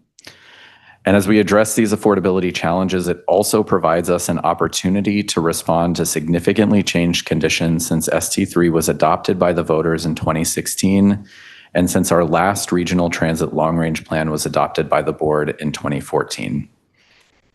And while I've covered our need to take a comprehensive approach across major agency lines of business, I want to emphasize that we have the tools to tackle these problems head on and ensure that we maximize the benefits of the ST3 program while operating a system that is dependable, resilient, and safe. On slide 6, I'll talk briefly about how we'll do this work. So this slide is organized by the major work streams that make up the Enterprise Initiative along the top. Along the side, there are 2 questions about what the work stream entails and the tools and levers in each that the board has available. So for planning and policy, we'll be looking at our existing policies, planning assumptions, and how conditions have changed.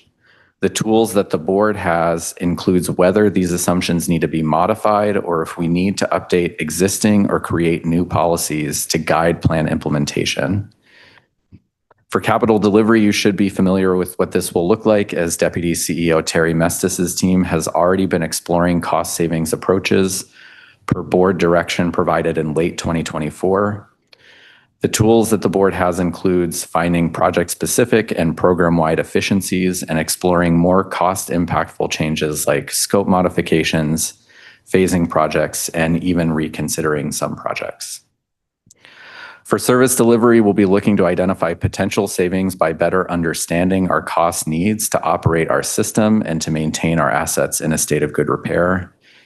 The tools that the board has includes modifying service levels across modes, revisiting staffing and resource levels, and clarifying asset management needs.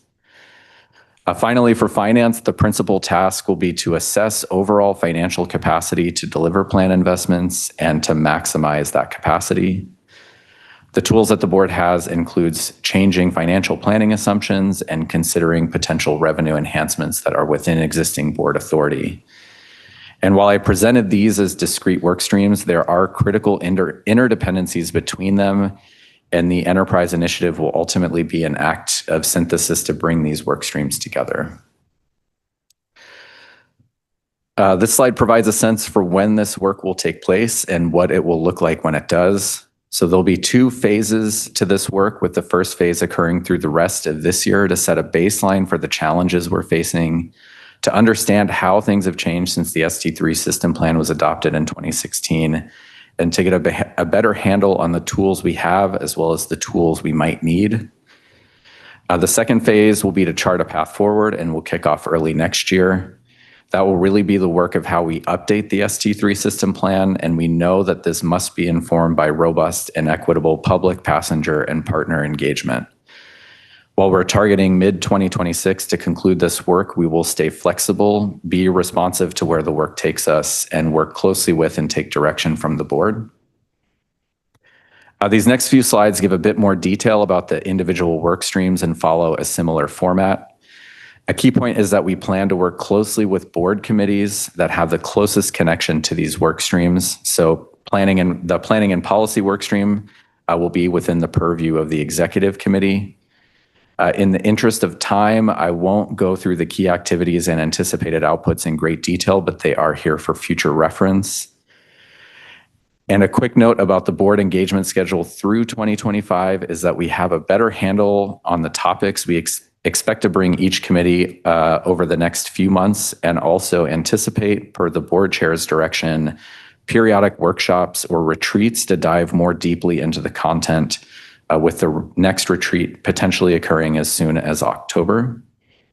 And so at the executive committee, we've already engaged on the overall principles for the enterprise initiative, and we'll return to review existing direction and planning assumptions in ST3 and begin scoping for a long-range plan update. Capital delivery workstream topics will be within the purview of the System Expansion Committee. Indeed, Deputy CEO Terry Mestis and members of her team were at SEC this month, and I want to share a few excerpts of the content that they shared. So the capital delivery cost savings work plan was kickstarted by leadership of the board in October 2024, following updated cost data from the West Seattle Link extension. The board directed staff to develop a work plan on the programmatic, financial, and project level measures and opportunities the agency can pursue to address project cost challenges. While the direction was given in the context of West Seattle project cost data that showed substantial cost pressure and growth, the capital delivery team has been applying the work plan model broadly across the capital program. And a key point of the enterprise initiative is to investigate and explore the tools and levers that the agency and the board have to address affordability challenges.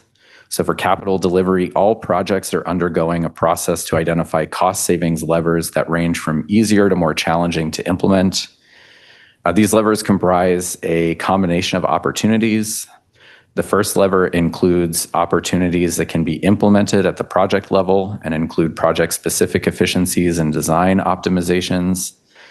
The second lever includes opportunities that would affect agency standards outside of capital delivery, such as special track work considerations, but given potential benefits, warrant additional consideration within the agency before advancing. The third lever includes opportunities that require collaboration with the board and external partners, such as scope reduction. And finally, the fourth lever would include more cost-impactful considerations, such as project phasing, and would also require coordination with the board and external partners. In addition to opportunities identified at a project level and organized into these levers, the capital delivery team is assessing programmatic opportunities that can be applied to each. An example of a programmatic opportunity that was reviewed in some depth with the System Expansion Committee earlier this month relates to station optimization. Because stations comprise a substantial component of costs on link projects, finding opportunities to optimize design and delivery of them could be significant across the capital program. An overarching goal of this effort is to right-size stations for project and ridership needs and to look critically at our design practices through the lens of international best practice, as well as any potential efficiencies that could be gained by reevaluating agency and local requirements and codes. Future engagement with the System Expansion Committee will include additional programmatic opportunities, as well as looking at the different levers in each of our major light rail expansion projects. Service delivery workstream topics will be within the purview of the Rider Experience and Operations Committee. And I would also note that the ongoing resiliency work, which was before the RIO Committee in June, is critical to the enterprise initiative. Upcoming topics for RIO include an orientation to operating and maintenance costs, further work related to resiliency, and likely some overlap with the planning topics, especially service and network design assumptions for the Sound Transit system. Finally, finance workstream topics will be within the purview of the Finance and Audit Committee. Topics include an update on our long-range finance plan and a review of potential revenue enhancements to maximize existing financial capacity. At this month's Finance and Audit Committee, Deputy CEO Victoria Wasmer provided an overview of the long-range finance plan. And as I did earlier, I want to share a few excerpts of the content that she shared. So the graphic on slide 15 highlights the various inputs into the long-range financial plan. The financial plan includes our most recent actual and projected costs as represented in the annual budget and 6-year transit improvement plan, independent economic forecasts, including inflation indices and tax revenue forecasts that are updated twice a year, our financial policies, including sub-area equity, debt limits, and fare box recovery targets, and planning assumptions such as ridership projections, service levels, and fare compliance. The graphic on slide 16 is a summation of several key factors or levers that the finance team will be considering through the enterprise initiative. Agency revenues or sources are shown above the line, and agency expenditures or uses are shown below the line.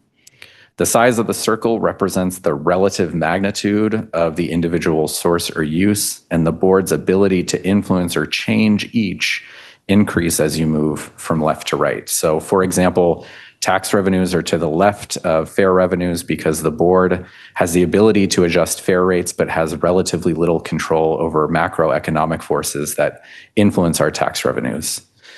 The Finance and Audit Committee will have more of a focus on the assumptions around and decisions related to the sources, while other committees will be focused on the uses side. Finance staff have begun to explore tools to enhance existing agency financial capacity, and these revenue enhancements will be a focus of upcoming engagement with the Finance and Audit Committee. Slide 17 covers next steps, and the primary message here is that this will be a major initiative of the agency and will continue to be a regular topic before board committees and periodically before the full board. And while we have a good sense of the next several months of work and board engagement, we will do this work collaboratively with the board and will adjust accordingly as we make progress. Before moving to a review and discussion of principles to guide decision-making for the enterprise initiative, I wanted to pause here and see if there are any questions from board members to this overview. Questions? And I will note that I've received one comment on the proposed schedule that October might not be the best time for a board retreat just because it's very busy and complicated time for a lot of board members. November might be better, but I'm just passing that on because I don't want to forget it. Questions? This is Board Member Bernie. Yes, go ahead, Bernie. Thank you. Thanks for the presentation. I'm really excited to get started or continue to work on all of these things. Part of in thinking about how we move forward with it is kind of what is the baseline data that we're using to make some of those decisions. So I was starting to think about like one of your slides talked about where we are now, 9 years later from 2016. Things have changed dramatically in a lot of different ways we never anticipated. But also just in the last, say, year, ridership in certain areas has changed quite a bit with return to work for a lot of companies and things like that. And, I think all of us are already looking at our drive wherever we're going next and cringing a bit, or transit going next and knowing how crowded it's going to be. So I would really like to get a handle on, what do we have the most current ridership numbers before we dive into some of this work. I want to make sure that we are making the most informed decisions. And kind of along that line, we have, our area continues to grow. We have population shifts happening. And many of our jurisdictions, in fact, many today got their comp plans approved through PSRC, Puget Sound Regional Council. And many of our jurisdictions also have pretty aggressive growth numbers in and around station areas and other transit areas. So it would be great for me to help be better informed in my decision making to have some of that data as well. now what's happening, some projections, but also an understanding of what's going to happen to our region in the next 20 or so, 20, 30 years from a growth perspective. What we would hate to do is make decisions based without all of that kind of information that we do have, and make a decision that negatively impacts ridership in the future. So I just want to make sure that we're taking a look at that and bringing that into the conversation. Thank you for that question. And a note that I would provide back is, in terms of this initial phase of work setting the baseline, we are absolutely going to look at that. Indeed, at the August Executive Committee, and portions of that content will likely be folded into the Rider Experience and Operations Committee. We'll be looking at sort of performance of the system over the past several years and before COVID to understand what does it look like today versus what it was like, recognizing that we also have managed a dynamic increase in the system that we have when everything shut down 5 odd years ago. And so it's hard to do a kind of apples to apples comparison, but we can still look at what's returned, what's maybe still lagging, what does that mean? We want to be very intentional about providing that context. And certainly as a PSRC alum, I'm always tracking what they're doing. And I know they're in the process of updating their regional transit plan. And I saw the briefing this morning that included all of their population and growth updates. So we'll be sure to work closely with them as well. Great. Thank you so much. Chair, this is Roscoe. Yes, Board Member Roscoe. Thank you. I just wanted to put out there a reminder for board members like myself who have been here for a while, but not as long as some others and not as short as others. I know that throughout here, we are focusing on pre-baselined projects. So I think that that's a good reminder for you to share with the board as we're moving through this process, what specific projects are, we really able to focus in on. And then I guess just a reminder on the status of all ST2 projects. And I'm I guess a little ashamed to ask, but I know that during realignment, there were a lot of ST2 projects still roped in there. So what is the status of ST2 projects? We can certainly follow up with that. I know Deputy CEO Mestis's team regularly provides updates on either planning projects in planning and design or projects in construction. My understanding is that almost all ST2 projects have moved past baseline. There may be a few outliers here and there, but we can certainly be very clear about those projects that are in their pre-baseline condition, given that there is, per that slide about the Finance and Audit Committee, the board has more ability to influence kind of the scope and schedule of those, whereas less on the post-baseline projects. Okay. And I just think, again, I think as we move through this process, I'll become more comfortable in understanding the difference and what we can actually influence, but just continuing to, use the terminology that helps us segregate what we're really looking at and working to influence. Thank you. Other questions or comments? Chair, this is Strauss. Yes, Board Member Strauss. Thank you, Chair Summers. I'll share the same thing that I shared at the Expansion Committee. And Alex, I appreciate you took out my 3 most hated words, minimum operable segment, and it was replaced with phasing. I do appreciate that. However, my concerns remain today. Colleagues at System Expansion Committee, we had a robust discussion about what minimum operable segments where the terminus would be for each of the lines. I understand why we need to look into this, and I also understand that it is at the bottom of your chart being the most difficult, right? How are we going to, one of my largest concerns is while the federal government is in a different place today than it was a year ago, where the impact on federal grants and federal funding comes if we are just doing minimum operable segments and then phasing from then on out. Because if we only get one bite at the apple, then are we actually costing ourselves more money in the long run by not just completing our entire segment under the record of decision? Are we basing these phasing or minimum operable segments on ridership? Are we basing it on completing the spine first? Are we basing it upon the 2016 voter approved sequencing? Are we basing it upon access? And I think, Chair Summers, this would be a great part of the conversation for the next board retreat. Because as we go through each of the segments, for the Tacoma segment, the minimum operable segment is South Federal Way, which isn't even Pierce County. For Everett, it's Boeing Field, and as Mayor you reminded me about Fife, but Mayor Franklin reminded me that while Everett is the 7th largest city in the state, unincorporated King County could make it the 3rd largest city in the state. And for the 3rd largest city in the state to not have downtown access to Boeing Field doesn't make sense to me. For the West Seattle segment, the minimum operable segment is Delridge, which has a much lower ridership than getting into the junction, as well as it would force everyone in the peninsula into a very narrow right of way. For the Ballard segment, it's Smith Cove Park or Smith Cove. The park also hasn't been completed yet, but there's nothing in Smith Cove. There's a cruise ship terminal, and I can guarantee that no one in their right mind is going to carry their luggage for a mile to get to a cruise ship. I've also been more recently reminded that the minimum operable segment for Ballard Line could be Seattle Center.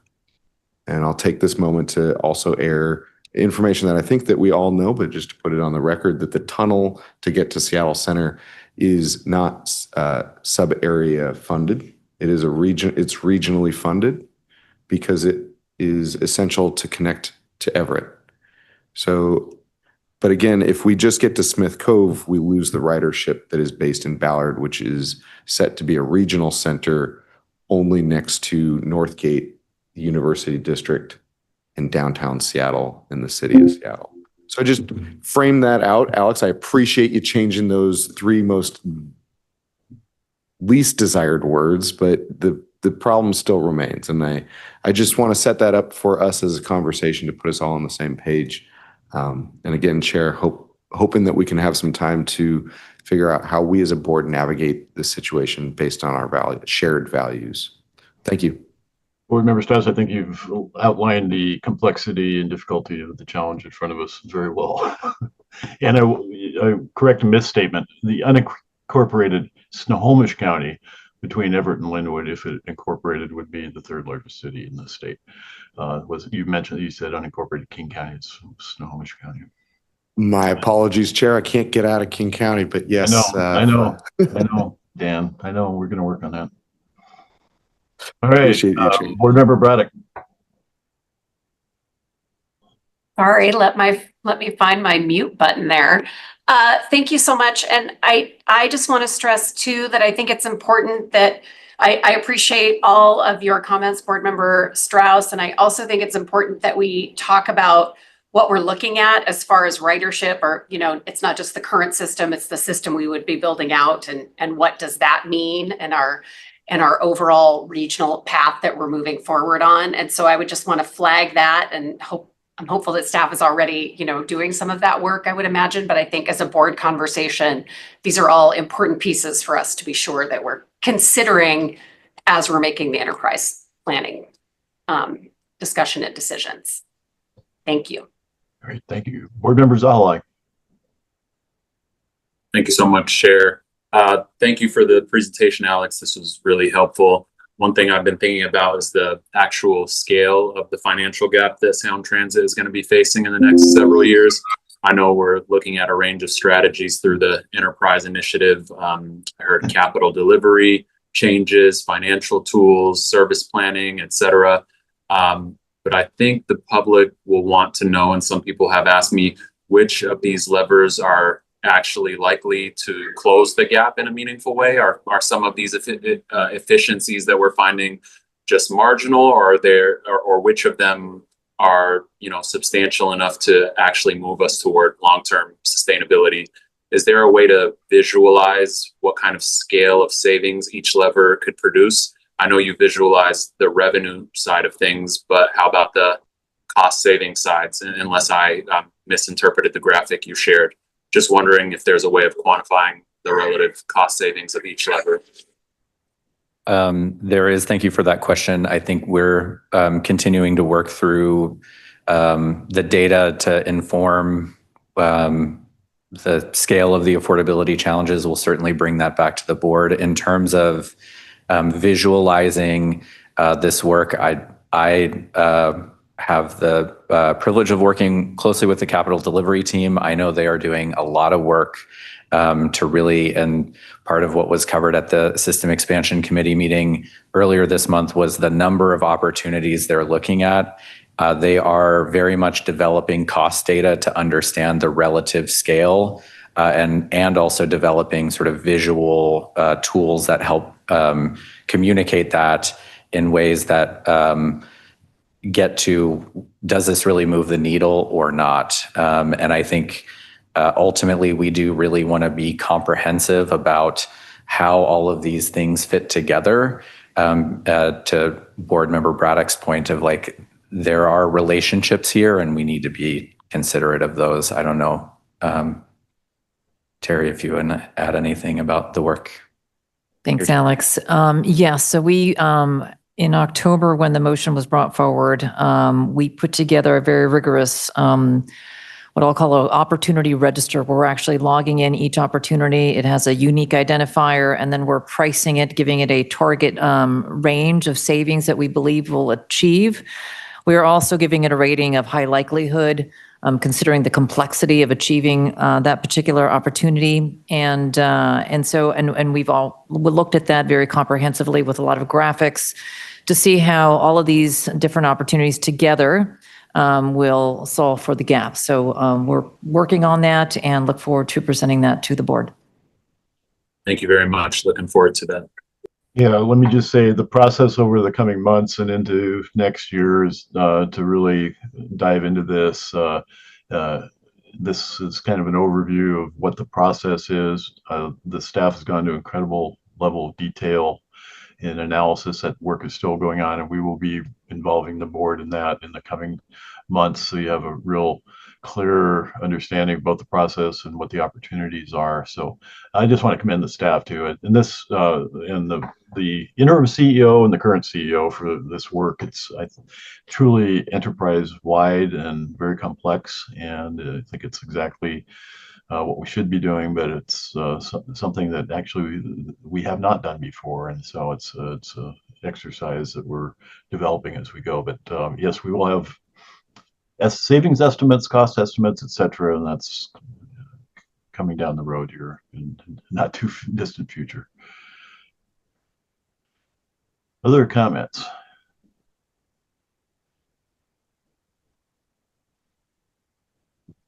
Okay. Good. Thank you to everyone for your attention and to the staff for the presentation. Again, more to come in coming meetings, and that really concludes our items that we have today. There is no need. Mr. Chair? Oh, yes, go ahead. No. Under the heading of either other business or good of the order, I wanted to provide all the board members with the answer to board member Roscoe's question about parking on the Federal Way Link extension. We will be adding 504 spots at Kent Des Moines, 1,106 parking spots at Star Lake, and 341 to the existing 1,215 at the Federal Way Transit Center for a total of 3,166 parking spots. Thank you to Deputy CEO Mestis for quickly rounding up that information.